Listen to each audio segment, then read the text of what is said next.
हमने thermodynamics complete किया है, थ्योरेटिकल पार्ट सब। तो लगभग मेरे ख्याल से चार या पांच वीडियोस रहे होंगे उसके। तो आज हम डिस्कस करने वाले हैं कुछ इंपॉर्टेंट क्वेश्चंस। तो टुडे मैं आपको ये पीडीएफ शेयर कर रहा हूँ, तो आप उसमें से देख सकते हैं। आई थिंक पेज नंबर 86 है। चलिए, उसमें क्वेश्चन नंबर 1 है। क्वेश्चन नंबर 1 तो आपको एंट्रेंस में भी इसका यूज होगा, है ना। और ये यहाँ पे व्हाट्सएप नंबर दे रखा है। अगर आपको कोई और जानकारी चाहिए या कोई और क्वेश्चन है, इस नंबर पे आप भेज दीजिएगा। आपका सारा जो भी मतलब क्वेरीज है वो सॉल्व किया जाएगा। तो देखिए, क्वेश्चन फर्स्ट में 1 है, the correct thermodynamic conditions for the spontaneous reaction at all temperatures. देखिए, spontaneous spontaneous reaction at all temperature. बताइए, स्पॉन्टेनियस का मतलब क्या होता है? Delta G equal to delta H minus C delta S. Spontaneous का मतलब होता है ये निगेटिव होना चाहिए। क्या? गिव्स फ्री एनर्जी, है ना। तो एट ऑल टेम्परेचर मतलब कौन सा भी टेम्परेचर हो, स्पॉन्टेनियस। तो डेल्टा एच का साइन क्या होगा और डेल्टा एस का साइन क्या होगा? ऑप्शन देखिए, फर्स्ट ऑप्शन है delta H less than zero, delta S greater than zero. Second option है delta H greater than zero, delta S less than zero. Third option है delta H less than zero, delta S less than zero. And last one delta H less than zero and delta S equal to zero. देखिए, spontaneous reaction, spontaneous मतलब जिसका negative होना चाहिए, non spontaneous मतलब जिसका delta G positive होना चाहिए। तो बताइए, यहाँ पे माइनस है तो यहाँ पे क्या आने से होगा? तो माइनस और प्लस माइनस, और ये माइनस होना चाहिए। मतलब माइनस माइनस प्लस। मान लो -2 है, माइनस ये +2 है, तो देखिए माइनस ये माइनस होगा, ये हमेशा निगेटिव ही आएगा, हमेशा आंसर निगेटिव ही आएगा। इसका मतलब डेल्टा जी डेल्टा एच क्या होना चाहिए? नेगेटिव। नेगेटिव मतलब लेस देन जीरो। और डेल्टा एस क्या होना चाहिए? पॉजिटिव। पॉजिटिव मतलब ग्रेटर देन जीरो। बताइए, पॉजिटिव मतलब greater than zero. Delta H less than zero, delta H greater than zero. इसका आंसर क्या होगा? First option. ठीक है, सेकंड देखते हैं। पॉज करिए और नोट करिए साइड बाई साइड। हाँ, इसका हिंट्स एंड सॉल्यूशन आप नोटबुक में, जिसमें आपने थ्योरी देखो, जो थियरी जिन्होंने नहीं पढ़ा है उनको कुछ समझ में नहीं आएगा, तो प्लीज जाके थ्योरी पहले देखिए। मेरे ख्याल से 4 या स्पीड बढ़ाओगे तो 2-2.5 घंटे में, मतलब अगर आपको मतलब उतना आपने थर्मो पहले पढ़ा है, तब नहीं पढ़ा है तो आपको मैक्स टू मैक्स 5 घंटे लगेंगे, है ना। लेकिन श्योर हो जाओ कि थर्मो का हमेशा नीट में और जेई मेंस में क्वेश्चन होता ही होता है, सीईटी में भी होता है, और बोर्ड तो है ही, है ना। चल, सेकंड देखते हैं। सेकंड क्या है? देखिए, gas is allowed to expand in a well insulated. देखिए, gas is allowed to expand, expand किया है, और in a well insulated. Insulated का मतलब क्या है? इंसुलेशन, इंसुलेशन करते हैं तो क्या होता है? बाहर का हीट अंदर नहीं आ पाता, अंदर का हीट बाहर नहीं आ पाता। इसका मतलब ये हो गया एडियाबैटिक प्रोसेस। कौन सा? एडियाबैटिक, बोर्ड में पढ़ा है एडियाबैटिक प्रोसेस सिनॉप्सिस में। तो इसका क्यू क्या होगा? जीरो होगा, या चेंज इन हीट जीरो होगा। Against a constant external pressure, किसकी बात कर रहे हैं? सिलेंडर है, सिलेंडर है यहाँ पे, ये पिस्टन है, तो ये प्रेशर मतलब पी एक्सटर्नल की बात कर रहे हो। कितना है पी एक्सटर्नल? ये बहुत ही इंपॉर्टेंट क्वेश्चन है, क्योंकि ये पहला ऑब्जेक्ट, पहला न्यूमेरिकल या एमसीक्यू समझिए, पहला है। तो आपको एक क्या करना पड़ेगा उसमें, मतलब अभी यूनिट्स के बारे में भी बताऊंगा। इसके यहाँ पे ऑप्शंस लिख देते हैं।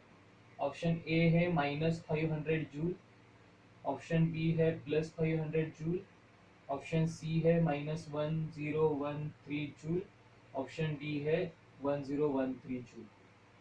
तो ये पी एक्सटर्नल आपको दे रखा है। पी एक्सटर्नल कितना है? देखिए, पी एक्सटर्नल है 2.5 बार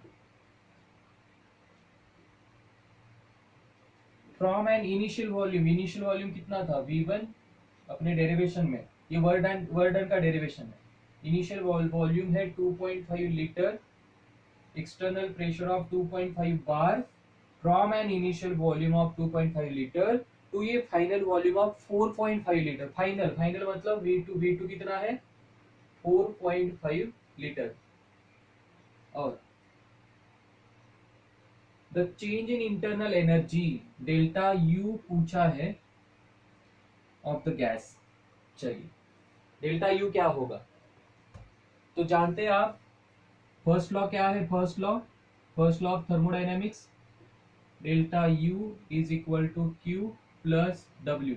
लेकिन क्यू क्या है 0, therefore delta U is equal to क्या आएगा सिर्फ डब्ल्यू।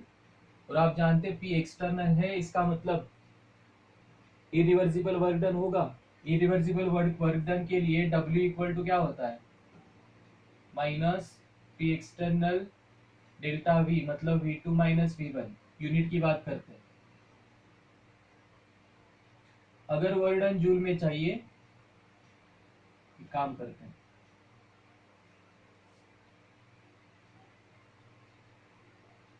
वर्क डन प्रेशर का यूनिट, वॉल्यूम का यूनिट।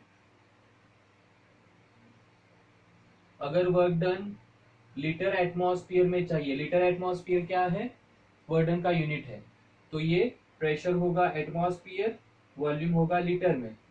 अगर वर्क डन जूल में चाहिए, कैपिटल जे जूल में चाहिए, तो प्रेशर होगा पास्कल में, और इसे बोलते हैं न्यूटन पर मीटर स्क्वायर, और वॉल्यूम होना चाहिए एम क्यूब में। चलिए तो एक काम करते हैं, वॉल्यूम के यूनिट कन्वर्जन देखते हैं। वॉल्यूम बताइए, एक सेकंड थोड़ा साइड में लिखता हूँ इसको। वॉल्यूम के यूनिट क्या होने चाहिए, सबसे ज्यादा क्या होता है मीटर क्यूब, फिर डेसीमीटर क्यूब, उसी को ही क्या बोलते हैं लीटर, फिर क्या आता है सीएम क्यूब, या उसे ही हम एमएल बोलते हैं। हम लीटर एमएल की वाली बात करते हैं, इंडिया में लीटर एमएल की बात होती है ना, तो ये ब्रिटिश यूनिट है m cube, dm cube, cm cube. तो याद रखिए 1 एम क्यूब कितना डीएम क्यूब होता है 10⁻3, और एक डीएम क्यूब कितना होता है 1 लीटर मतलब कितना 1000 ml, और 1 एम क्यूब मतलब कितना 10⁻336, और 1 सीएम क्यूब मतलब कितना डीएम क्यूब -3, 1 डीएम क्यूब मतलब कितना एम क्यूब। मतलब आपको सीएम क्यूब से अगर आपको डीएम क्यूब में जाना है तो आपको क्या करना पड़ेगा, ये इससे मल्टीप्लाई करना पड़ेगा। इसका मतलब ये है 2 सीएम क्यूब मतलब कितना डीएम क्यूब, 2 सीएम क्यूब मतलब 2 into 10⁻³ dm cube. 5 dm cube मतलब कितना m cube, 5 into 10⁻³ m cube, ऐसे होगा। और यहाँ पे जाइए 10⁻6। तो ये एम क्यूब और इसे डीएम क्यूब भी बोल सकते हैं। तो हमें आंसर देखना पड़ेगा, किसमें आंसर जूल में, ठीक है। चलिए अब प्रेशर के यूनिट ऑफ प्रेशर, पॉज करके आप थोड़ा ये लिख सकते हैं। 1 एटमॉस्फेयर को हम कन्वर्ट करेंगे यूनिट ऑफ प्रेशर में, ये बहुत ही इंपॉर्टेंट है, जेई मेंस नीट एडवांस ये वो सब है ना AIIMS. 1 atmosphere is equal to होता है 760 मिलीमीटर ऑफ मर्क्यूरी, या एमएम को सेंटीमीटर में करने के लिए 10⁻1 से मल्टीप्लाई करते हैं, तो ये होगा 76 सेंटीमीटर ऑफ मर्क्यूरी। क्यों, क्योंकि 1 एमएम इक्वल टू 10.1 सेंटीमीटर। और एक देखिए ट्रिक, 760 ही लो और टॉर बोलो, टॉर ये यूनिट है, जैसे किलोग्राम ग्राम मिलीग्राम हम करते हैं वैसे ही है। उसके बाद में आएगा 760 टॉर, फिर 1.013 बार। देखिए एमएम ऑफ एचजी 760, इसको मिलीमीटर से सेंटीमीटर करिए, यहाँ पे टॉर है 760 टॉर, 1.013 बार। और एक ट्रिक देखिए, यही लिखिए 1.013 इंटू 10⁻5 पास्कल, और इसी को बोला जाता है और न्यूटन पर मीटर स्क्वायर। बस काम बन गया है ना। मतलब प्रेशर में कन्वर्जन के लिए आपको इतने सारे फैक्टर्स हैं। चलिए प्रेशर किसमें दिया है एक्सटर्नल बार में। अब सुनिए, अगर मुझे उन्होंने ऑप्शंस दे रखे हैं जूल में, इसका मतलब क्या हुआ, मुझे वर्क डन चाहिए जूल में, तो वर्क डन अगर जूल में चाहिए तो प्रेशर किसमें होना चाहिए पास्कल में। चलिए लेकिन मुझे दिया गया है बार, तो एक काम करते हैं, P external is equal to 2.5 bar, bar में से मुझे जाना है पास्कल तक, 1.013 बार, देखिए 1.013 बार, ये सारे इक्वल है, समझिए 1.013 bar which is equal to 1.013 into 10⁵ pascal. ये हट जाएगा तो 1 बार इक्वल टू कितना होगा 10⁵ पास्कल या न्यूटन पर मीटर स्क्वायर। समझ में आ रहा है ना, मतलब 2 बार कितना होगा 2 इंटू 10⁵, 3 बार कितना होगा 3 इंटू 10⁵, ऐसे होगा। मतलब यहाँ पे लिखते हैं, हाँ तो 2.5 बार कितना होगा, 1 बार मतलब इतना पास्कल, तो 2.5 कितना 2.5 बार, बार के नीचे बार लिखिए 2.5 क्रॉस मल्टीप्लीकेशन करिए 2.5 इंटू 10⁵, तो 2.5 इंटू 10⁵ पास्कल। अब हम पढ़ चुके हैं तो डायरेक्टली आप लिख सकते हैं बार, जितना भी बार होगा आगे 10⁵ लिखिए पास्कल में जाएगा, ठीक है। अब क्या करना पड़ेगा, वॉल्यूम, वॉल्यूम किस में चाहिए, मीटर क्यूब में, बताइए। तो लीटर, लीटर से हमें जाना है मीटर क्यूब की तरफ, लीटर से मीटर क्यूब, देखिए ऊपर लीटर से मीटर क्यूब, मतलब हमें मल्टीप्लाई करना पड़ेगा 10⁻³ से, तो which is equal to 2.5 into 10⁻³ metre cube, which is equal to 4.5 into 10⁻³ metre cube, बस, है ना। तो अभी पॉज करिए, प्रेशर का यूनिट, वॉल्यूम का यूनिट पॉज करके लिखिए, ये भी लिखिए पॉज करके। चल, तो अभी हमारे पास प्रेशर आ गया, वॉल्यूम आ गया, बस अब कैलकुलेशन बचा है।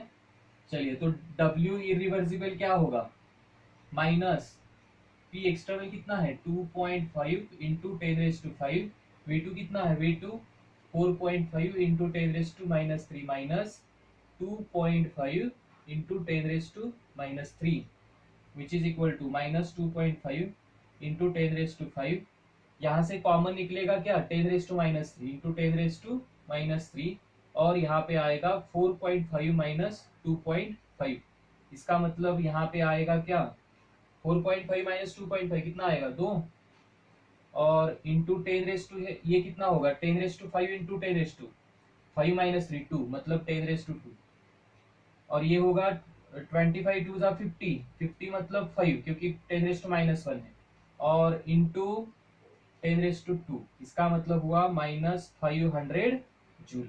क्यों जूल, क्यों, क्योंकि हमने पास्कल और एम क्यूब में लिया है, तो वर्क डन आएगा जूल। प्रॉब्लम हुआ नहीं है, वेट, ये अभी हमने निकाला वर्क डन, तो हमें निकालना था डेल्टा यू, तो एज अ इंसुलेशन है, ये बहुत ही इंपॉर्टेंट वर्ड है, एज अ इंसुलेशन है, एडियाबैटिक प्रोसेस है, तो उस प्रोसेस में क्यू क्या होगा 0 होगा, तो delta U is equal to W, मतलब क्या होगा 500 जूल। और वर्क ऑफ एक्सपांशन है, गैस को एक्सपांड किया है, जब गैस एक्सपांड हो करते हैं तो हमेशा वर्क डन किस में आता है, नेगेटिव, ये भी याद रखिए। देखिए इसका आंसर होगा माइनस 500 जूल।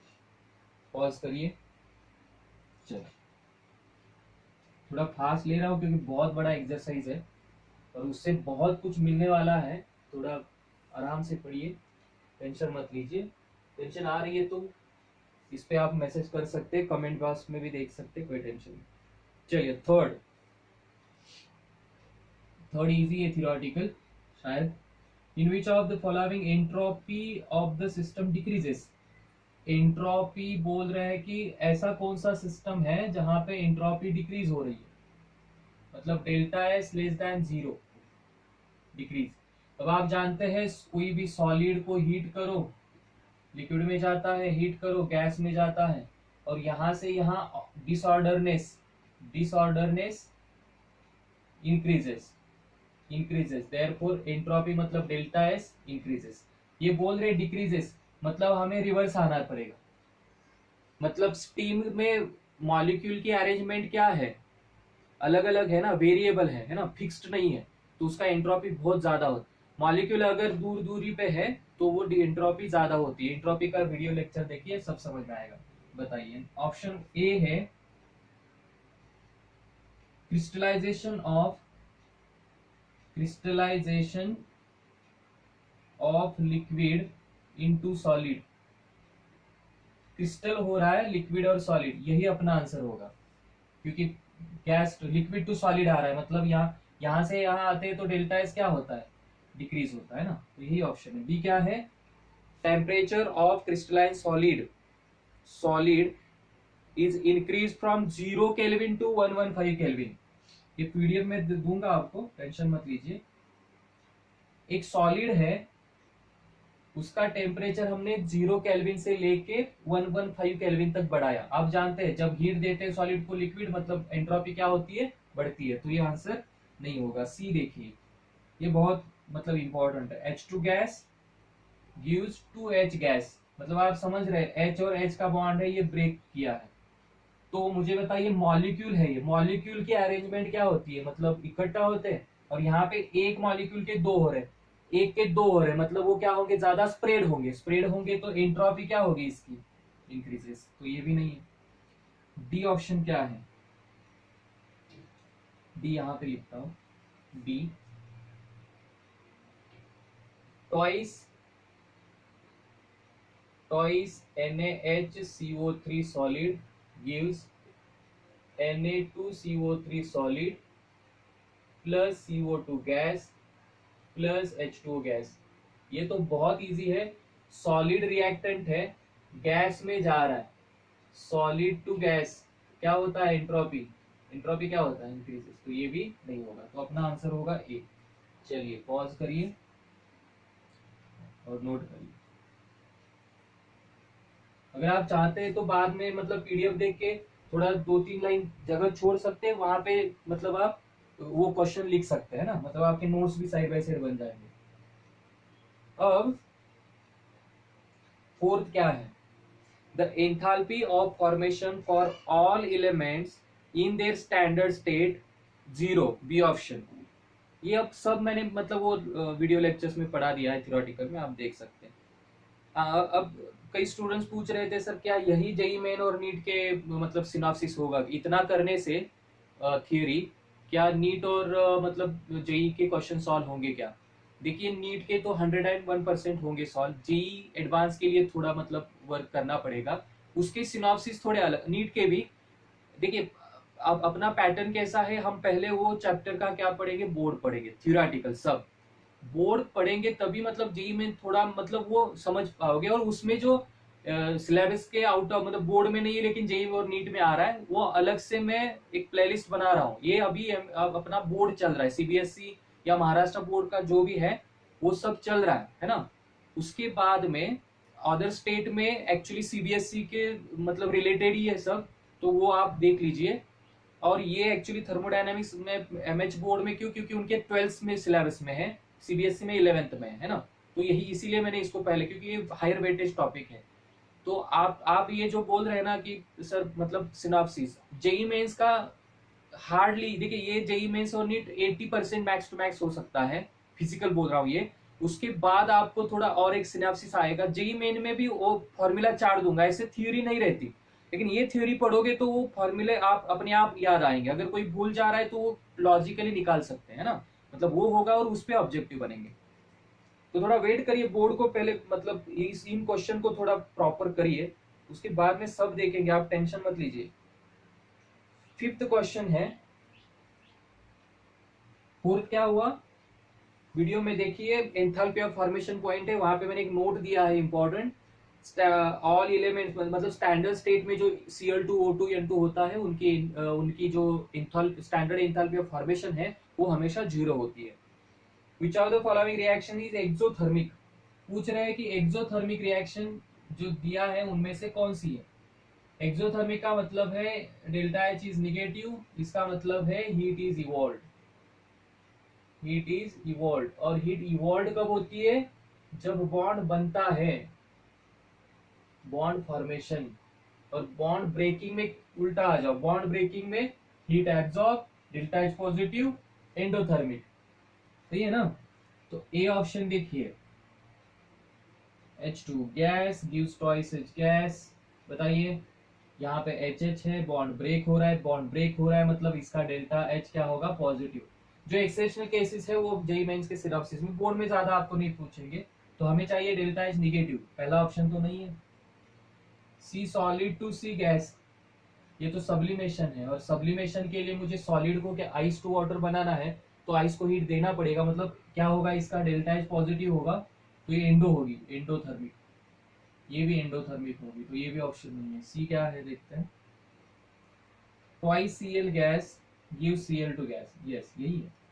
दो Cl एटम आ रहे हैं और उनमें बॉन्ड बन रहा है, देखिए यहाँ पे bond Cl single chlorine single bond, ये बॉन्ड बन रहा है, इसका मतलब डेल्टा एच इसका होगा नेगेटिव, और ये होगी एक्सोथर्मिक रिएक्शन। और डी क्या है, ये तो बहुत आसान है, H2 सॉलिड मतलब आइस टू वाटर, आइस को हीट देना पड़ेगा, वो लिबरेट नहीं करेगा है ना, इवॉल्व नहीं करेगा है ना, तो ये भी नहीं। चलिए पॉज करिए।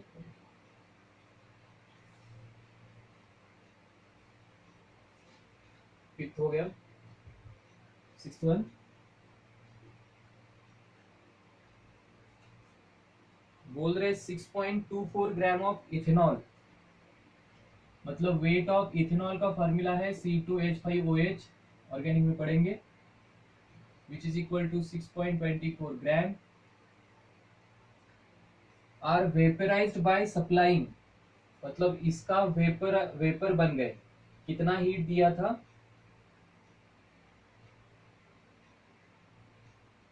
आर वेपराइज्ड बाय सप्लाइंग, मतलब जो हीट दिया था 5.89 किलो जूल दिया था, और ये हो गया वेपराइज, वेपराइज। तो पूछ रहे एंथैल्पी ऑफ वेपराइजेशन कितना होगा, मतलब डेल्टा एच, एच वेपराइजेशन कितना होगा, डेल्टा एच वेपराइजेशन कितना होगा। चलिए बताइए क्या करना पड़ेगा, पहले बताइए एंथैल्पी ऑफ वेपराइजेशन का डेफिनेशन क्या है। व्हेन 1 मोल ऑफ वेपराइजेशन मतलब लिक्विड टू गैस जाना है ना, 1 mole of liquid is converted into its gaseous form, then the enthalpy change, मतलब जो डेल्टा एच है वही क्या है, एंथैल्पी ऑफ मतलब 1 मोल के लिए, और 1 मोल आप कितना इजी है देखिए, वो पूछ रहे कि डेल्टा एच वेपराइजेशन कितना होगा, तो हर हर एंथैल्पी की डेफिनेशन में हमने स्टार्ट किया था enthalpy change during the reaction है ना। व्हेन 1 मोल, 1 मोल मतलब मोलर मास या मॉलिक्यूलर वेट, 1 मोल मतलब मोलर मास ऑफ इथेनॉल। चलिए कार्बन होता है 12, 12 टू जार 24, 5 और 6 हाइड्रोजन का 1 एटॉमिक वेट होता है, तो 6 हाइड्रोजन और ये 16, 46 ग्राम पर मोल। बस 46 ग्राम इथेनॉल के लिए कितना हीट लगेगा वही डेल्टा एच होगा।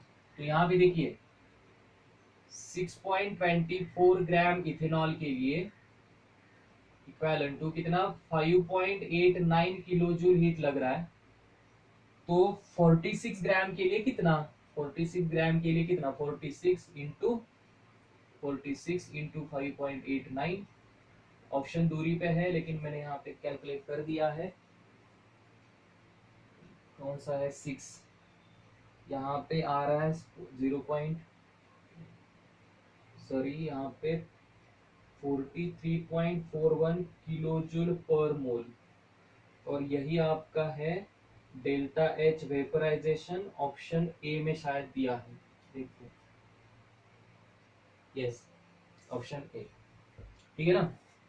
मतलब कुछ नहीं है, देखिए पूछा है आपको, दिया है अगर 6.24 ग्राम इथेनॉल को, लिक्विड है ना, इथेनॉल लिक्विड होता है, अगर 6.24 ग्राम इथेनॉल को वेपराइज मतलब पूरा वेपराइज करने के लिए इतना अगर हीट लग रहा है, तो उसका एंथैल्पी ऑफ वेपराइजेशन क्या होगा। तो याद रखिए हमेशा सारे जितने भी एंथैल्पी के डेफिनेशंस है रिलेट्स विथ 1 मोल, मतलब उसका मॉलिक्यूलर वेट निकालना पड़ेगा। बस समझ में आ रही ना, चलिए पॉज करिए, नोट करिए, ये हो गया 6th, अब 7th। चलिए which of the following, sorry, if the standard enthalpy of formation, standard मतलब standard मतलब not, F मतलब formation, FUSION मतलब फ्यूजन, 2 F है, थोड़ा कंफ्यूजन देखिए, शायद हो सकता है कंफ्यूजन।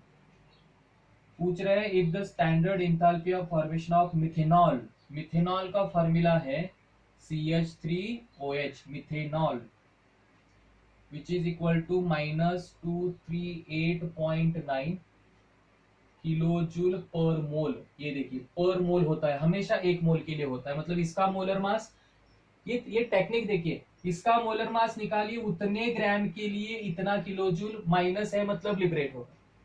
मतलब ये जब बनेगा, मिथेनॉल जब बॉन्ड बन रहा है ना, मतलब हीट रिलीज होने वाली है, तो ये जब बनेगा, माइनस मतलब रिलीज, इतना हीट क्या होगा, सिस्टम छोड़ेगा, मतलब इवॉल्व करेगा। चलिए आगे बढ़ते हैं। Then entropy change of the surrounding will be, entropy change of surrounding पूछा है आपको, कितना होगा, तो यहाँ पे कैलकुलेट किया है मैंने। हाँ पहले बताइए डेल्टा एच, हाँ सराउंडिंग पूछा है, ये किसका है, ये है सिस्टम का, याद रखिए। और मैंने बोला था आपको, जब सिस्टम जब हीट इवॉल्व करता है तो पकड़ता कौन है, सराउंडिंग, यस। देयरफॉर कितना इंपॉर्टेंट है देखिए, delta H surrounding which is equal to, system ने इतना रिलीज किया, माइनस मतलब एक्सो, एक्सो मतलब रिलीज किया, इवॉल्व किया, तो लेगा ये, तो माइनस का क्या होगा, प्लस 238, सॉरी 238.9 किलोजूल पर मोल, बस। और सराउंडिंग पूछा है तो डेल्टा एच नॉट का फॉर्मूला क्या होता है, delta H not surrounding upon T. और आप जानते हैं नॉट जब होता है, नॉट तो ये एसएटीपी कंडीशन होती है, एसएटीपी में टेम्परेचर कितना होता है 25 डिग्री सेल्सियस, उसमें 273 ऐड करिए, आपको वो मिलेगा केल्विन में, बस काम खत्म। तो ये है 238.9 बाई 298, ऑप्शन देख पे भी आप थोड़ा क्लोजर देख सकते हैं, तो ये है 57, ये आने वाला है। अब ऑप्शन जूल में दिया है, मतलब जो इसमें है ऑप्शन, मतलब ABCD जो है, तो मुझे क्या करना पड़ेगा, इसको किलो जूल है तो इंटू 1000 करना पड़ेगा, क्यों, 238.9 इंटू 1000 जूल पर मोल करना पड़ेगा, क्योंकि एंट्रोपी पूछ रहे किसमें, जूल पर केल्विन पर मोल के, तो इसका आना चाहिए। मैंने कैलकुलेट, ये टाइम बचाने के लिए आप कर सकते हैं, मतलब लॉग बुक है या है ना, जनरल कैलकुलेशन, क्योंकि कैलकुलेशन लेंगे तो बहुत मतलब लेंथी लेक्चर हो जाएगा, ये मैं नहीं चाहता। चलिए ये आएगा, हाँ ऑप्शन कौन सा है इसका, ऑप्शन बी है, बी आएगा, कितना इजी है। तो क्या नई चीज क्या है, वीडियोस देखो भाई, आराम से रहो, कोई टेंशन नहीं लेना, प्रैक्टिस करते रहो, जो प्रॉब्लम आपको पहली बार नहीं आ रहा है उसको रेड मार्क करिए, हफ्ते 2 हफ्ते में उसके बाद में आना चाहिए, फिर भी नहीं आ रहा है फिर करो, फिर आना चाहिए, वैसे भी उतना पढ़ाई तो हम इतना भी मतलब वीक नहीं है। चलिए पॉज करिए, तो ये हो गया अपना सर, आगे देखते हैं। 8th one, 5 6 7 8, which of the following are not a state function। Exam में एंट्रेंस में इतनी गड़बड़ होती है, पूछा है नॉट स्टेट फंक्शन, और हम गलती से क्या करते हैं, स्पीड में स्टेट फंक्शन में है ना सिलेक्ट करके आते हैं, नॉट स्टेट फंक्शन पूछा है। 1 Q plus W, 2 Q, 3 W, 4 H minus TS, option A 1 2 3, option B 2 3, option 1 4, option D 2 3 4, बताइए Q प्लस W क्या होता है, first law, delta U is equal to Q plus W, तो ये तो state function है, डेल्टा U क्या है, स्टेट फंक्शन, ये Q हीट है, हीट तो पाथ पे डिपेंड है, work done force into displacement path पे डिपेंड है, H माइनस TS मतलब क्या होता है, G, तो delta G is equal to gives Helmholtz equation, theory जाके पढ़िए, तो 1 and 4 मतलब सी ऑप्शन। चलिए पॉज करिए, क्योंकि भाई थोड़ा स्पीड बढ़ रहा है तो अब मैं कुछ नहीं कर सकता, बहुत क्वेश्चंस है, क्योंकि इसमें एक्सरसाइज में बहुत है, इतना करोगे तो भी आराम से नीट तो हो जाएगा, ये बात समझ। 2-4 पॉइंट है, जैसे हीट ऑफ न्यूट्रलाइजेशन हुआ, जैसे मतलब हाइड्रेशन एनर्जी हुआ, लैटाइस मतलब वो है ना, वो मैं आपको जेई के मेंस और नीट के इकट्ठा जो सिनॉप्सिस दूंगा उसमें से पढ़ना है, मतलब 10% नीट का बचा है, इसमें से तो एक मतलब कवर हो जाएगा, ऑलमोस्ट कवर हो जाएगा। 9 देखते हैं। For vaporisation of water at 1 bar, pressure दिया है 1 बार, मैंने बहुत बार बोला है, पहले गिवन जो भी है लिखिए और जो पूछा उस पर फोकस करिए। और वेपराइजेशन ऑफ वाटर मतलब डेल्टा एच वेपराइजेशन किसका दिया है, वाटर का, वो है 40.63 किलो जूल पर मोल। चल हाँ, और डेल्टा एच भी दे रखा है 108.8 joule kelvin inverse mole inverse. देखिए ये यूनिट भी पूछते हैं सीईटी में। At what temperature delta G is equal to 0, at what temperature delta G is equal to 0। देखिए डेल्टा एच दे रखा है, डेल्टा एस दे के रखा है, बस यहाँ पे बहुत, आप जितने भी नीट के और जेईई मेंस के क्वेश्चन देखोगे डेल्टा एच हमेशा किलो जूल या जूल ऐसे मतलब वो कंफ्यूज कर देते हैं, तो या तो इसको जूल बनाइए या तो इसको किलो जूल बनाइए, है ना।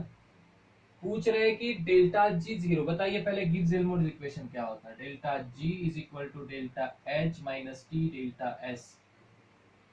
ये 0 करने के लिए delta H minus T delta S, तो minus T delta S plus T delta S यहाँ पे आ गया तो होगा डेल्टा एच, और T is equal to delta H upon delta S. तो गड़बड़ क्या होती है, सीधे स्टूडेंट्स क्या करते हैं, ये वैल्यू लेते हैं 40.63 डिवाइडेड बाय ये लेते हैं 108.8 और आंसर निकालते हैं, गलत। ये किलो जूल है, यूनिट भी देखना चाहिए, जूल है, इसको मुझे क्या करना पड़ेगा 1000 से मल्टीप्लाई करना पड़ेगा। यहाँ पे मैंने कैलकुलेट कर चुका हूँ मैं 40.63, ये आना चाहिए 3733.4 केल्विन, इसका ऑप्शन होगा सी। फटाफट नोट करिए, पॉज करिए, नोट करिए।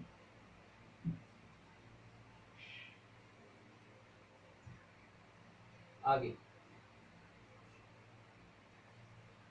अब 10 क्या है देखिए, ये बहुत बढ़िया क्वेश्चन, बॉन्ड एंथैल्पी का क्वेश्चन है। थर्मो में एक अच्छी बात है, क्वेश्चन इजीली आप आइडेंटिफाई कर सकते हैं।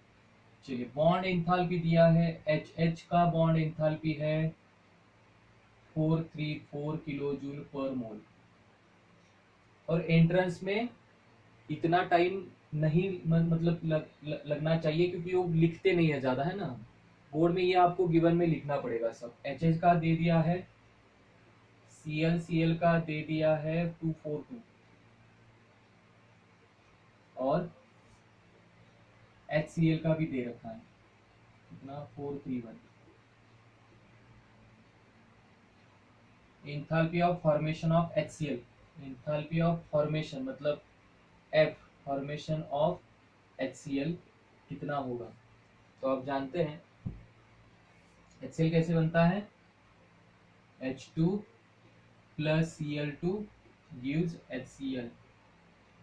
तो यहाँ पे जनरली स्टूडेंट्स क्या करते हैं, ट्वाइस HCl, खत्म, 0 मार्क्स। क्यों, फिर वही बात है ना, मतलब इंथाल्पी ऑफ फॉर्मेशन, इंथाल्पी कितने मोल के लिए होती है, 1 मोल के लिए, याद रखिए हमेशा ये 1 मोल के लिए होती है।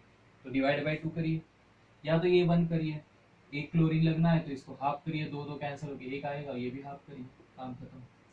चलिए तो बताइए इसका फॉर्मूला क्या है, बॉन्ड इंथैल्पी देते हैं तो कैसे निकालते हैं, यस यहाँ पे लिखता हूँ delta H reaction is equal to summation of reactant bonds, summation of reactant bonds minus summation of product bond।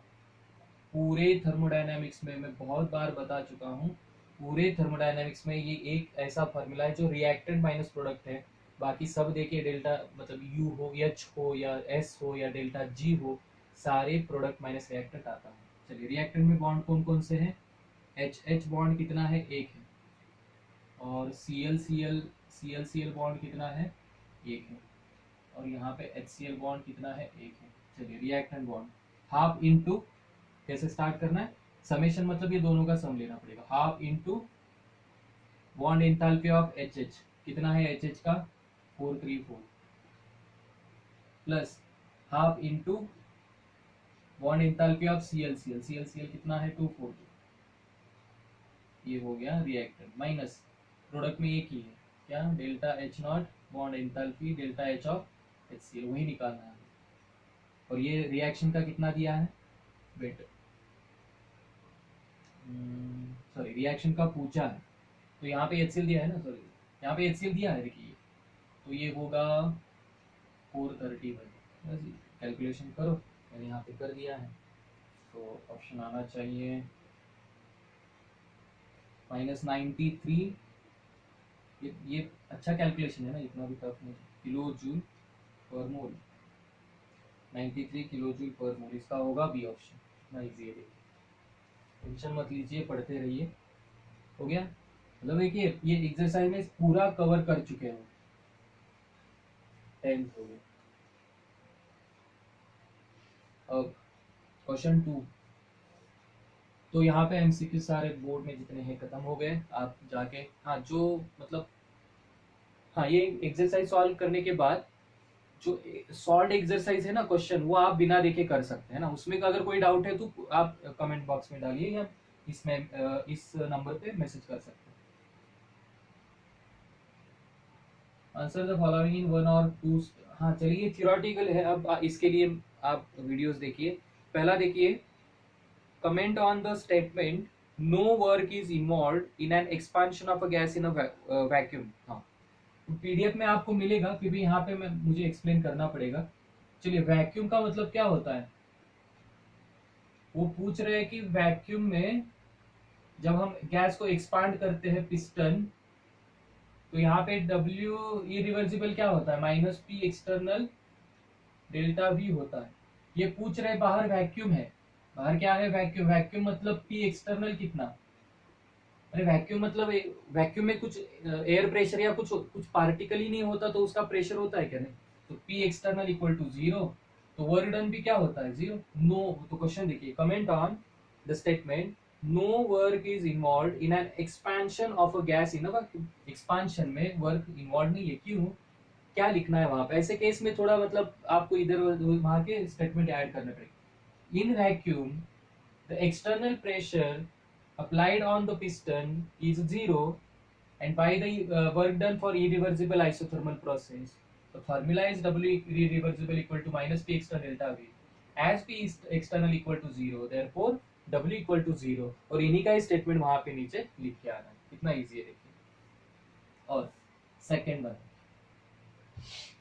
Second है state the first law of thermodynamics, करिए भाई है ना, what is enthalpy of fusion, ठीक है explain, all are explained in previous lectures। what is standard state of a substance, वो SATP वाला, state whether delta S positive negative और zero, बताइए। फिफ्थ वन, एक प्रोसेस है ट्वाइस एच गैस, कितना easy है देखिए क्वेश्चन, बस यहाँ पे थोड़ा मतलब इंग्लिश में ऐसे लिखना पड़ेगा ना, वो थोड़ा यहाँ वहां का आप उठा सकते, कोई टेंशन नहीं। State whether delta S positive negative और जीरो, इस रिएक्शन के लिए देखिए दो एटम से एक बन रहा है, मतलब दो का एक बन रहा है, दो का एक बन रहा है, मतलब डिसऑर्डरनेस जो फैलना है, स्प्रेडिंग है, वो कम हो रहा है, इसका मतलब डेल्टा एस डिक्रीजेस, मतलब डेल्टा एस क्या होगा, नेगेटिव होगा। Sixth one, states second law of thermodynamics in terms of entropy, entropy of a universe remains always remains constant if the enthalpy change of a reaction is delta H। देखिए seventh क्या बोल रहे हैं, if the enthalpy change of a reaction is delta H है, how will you calculate entropy of surrounding, तो reaction का जो enthalpy होता है वो होता है सिस्टम का, तो सराउंडिंग का होगा माइनस डेल्टा H सराउंडिंग, जितना डेल्टा H होगा उसका माइनस करिए, therefore delta S surrounding is equal to minus delta S surrounding upon T, खत्म, 1 marks। comment on spontaneity of reaction for which delta, देखिए ये भी बढ़िया क्वेश्चन है, 8 क्या है देखिए, डेल्टा H अगर पॉजिटिव है, डेल्टा S अगर निगेटिव है, तो स्पॉन्टेनिटी क्या होगी, फॉर्मूला बताइए। Delta G delta H minus T delta S, ये है पॉजिटिव, ये है निगेटिव, ये माइनस माइनस क्या होगा, ये प्लस है, minus minus plus, always positive. Delta G क्या होगा, always positive. Therefore non spontaneous क्या लिखना है आपको, ये ऐसे लिख के, non spontaneous eight all temperatures, non spontaneous eight all temperatures, सही है ना। चलिए हो गया सेकेंड क्वेश्चन हमने कवर कर दिया, थ्योरेटिकली ज्यादा था। Third one, start with third.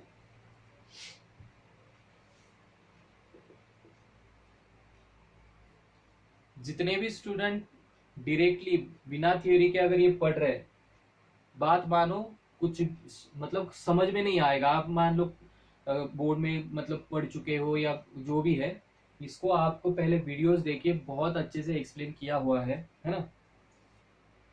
नहीं तो क्या होगा, फिर टेंशन आएगी कि सर क्या बता रहे हैं, ये delta H minus T delta S क्या है, ये डेल्टा क्या है, ये क्या है, वो क्या है ना, बहुत दिमाग में मतलब ये हो जाएगा, कंफ्यूजन हो जाएगा।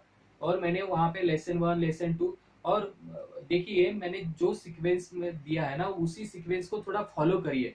अगर आपको मतलब ये जानते हैं ना आपकी लेसन 1 नहीं देखना है क्या है उसमें इंट्रो, ऐसा मत करिए, लेसन 1 में ही ज्यादातर चीजें आती। और आपको ये लग रहा है ना यार यार हम ये हमने ये तो पढ़ा हुआ है 11 में, थोड़ा हम मतलब जा सकते, स्पीड बढ़ाइए ना, 1.5 करिए और अपने आप मतलब वो स्पीड से करिए, एक घंटे का कम से कम टाइम में हो जाएगा। लेकिन पढ़िए है ना कुछ तो मिलेगा, डेफिनेटली मिलेगा।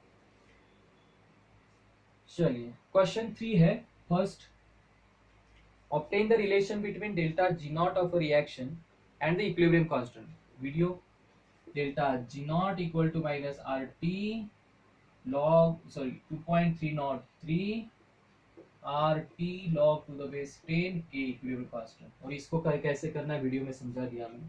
Second question, what is entropy, give its unit, measure of disorderness of a system, इसका यूनिट है जूल पर केल्विन है, 1 मार्क्स के लिए ऐसे आएंगे। थर्ड है, how will you calculate reaction enthalpy from data on bond enthalpies, अभी अभी हमने किया।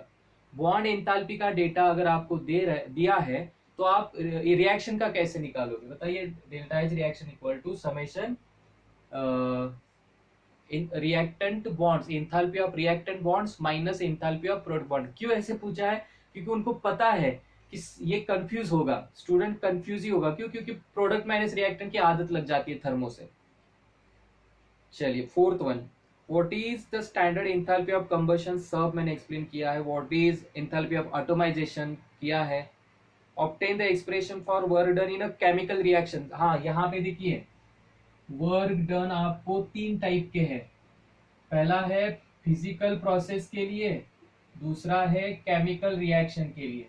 फिजिकल प्रोसेस में एक है इरिवर्सिबल जो भी है minus P external delta we, और दूसरा है रिवर्सिबल जिसमें हम कैसे निकालते हैं -2.303 nRT log V2/V1, और इसी की जगह पे लिखते हैं P1/P2। और ये केमिकल रिएक्शन का है माइनस डेल्टा NGRT। बस बहुत ये देखिए, ये सोच समझ के एक्सरसाइज बना दी है, अपडेटेड सिलेबस है 2020 का है ना। तो फिजिकल में आपको ये पूछ सकते हैं अगेंस्ट ए एक्सटर्नल प्रेशर वर्क क्या होगा, उसका डेरिवेशन निकालिए। ये बोल सकते हैं मैक्सिमम वर्क का डेरिवेशन क्या होगा 3 मार्क्स के लिए, ये आ सकता है। और केमिकल के लिए तो अब कौन सा पूछा है, obtain the expression for work done in a chemical reaction, तो ये आपको लिखना पड़ेगा, सब एक्सप्लेन किया हुआ। Derive the expression for PV work, यही पीवी वर्क, यही है, ये लिखना है। What are intensive properties, explain why density is intensive property. Intensive property मतलब फर्स्ट लेक्चर देखिए, with the property which are depend on independent, intensive I independent, I independent on amount of substance, वो लिखना है। How much, 9 थोड़ा numerical waste है,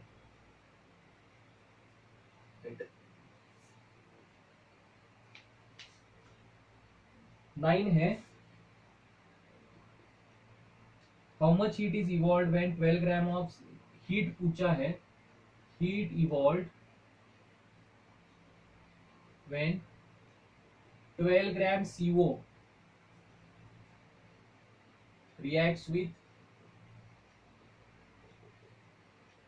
NO2, कितना। तो reaction दिया है 4CO gas twice NO2 gas gives 4 CO2 gas plus N2 gas, और इसका डेल्टा एच रिएक्शन दिया है 1200 किलो। बताइए क्या करें। देख क्या पूछ रहे, 12 ग्राम CO जब NO2 के साथ, इसका अमाउंट नहीं दिया, 12 ग्राम CO रिएक्ट होगा NO2 के साथ, कितना हीट इवॉल्व होगा। देखिए यहाँ पे ऑलरेडी इवॉल्व है, माइनस मतलब इवॉल्व।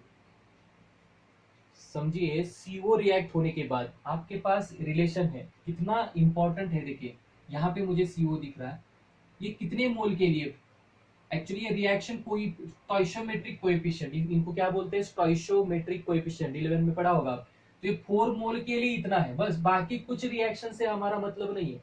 हमें चाहिए 12 ग्राम CO जब रिएक्ट होगा NO2 से तो कितना हीट रिलीज करेगा। देखिए 4, तो हम क्या करते हैं, नंबर ऑफ मोल निकालते हैं पहले। CO का मोलर मास क्या होगा बताइए। कार्बन होता है 12, ऑक्सीजन होता है 16, 28 है ना। तो number of moles is equal to mass by molar mass. Mass कितना है 12 बाय 28 मोल्स आ गए। अब देखिए कि किसके मोल्स आ गए, CO के, मोल्स ऑफ CO।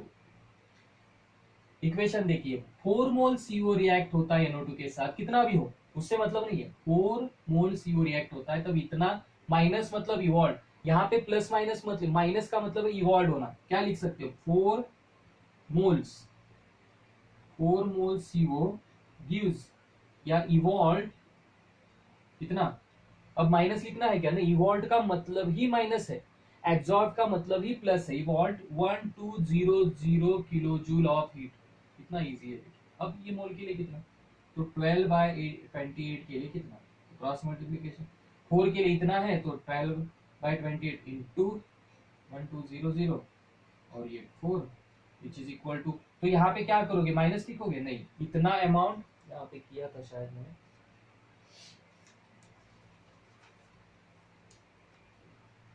टाइम बचाने के चक्कर में टाइम वेस्ट ना हो जाए उसका। 128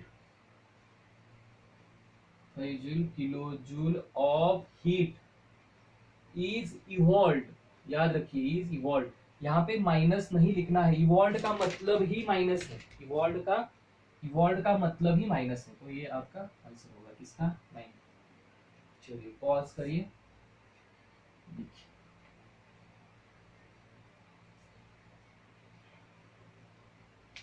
साइड बाय साइड लिखिए, नहीं तो कई स्टूडेंट क्या करते हैं सर बाद में लिखते हैं, बाद में 2 बार वो वीडियो देखना पड़ता है, ऐसा मत करिए। तो ये हो गया 9 क्वेश्चन नंबर, चलिए 3 तो हो गए, तो लास्ट वन बचा है और देखें नेक्स्ट लेक्चर में देखते हैं, बहुत हो गया आज के लिए।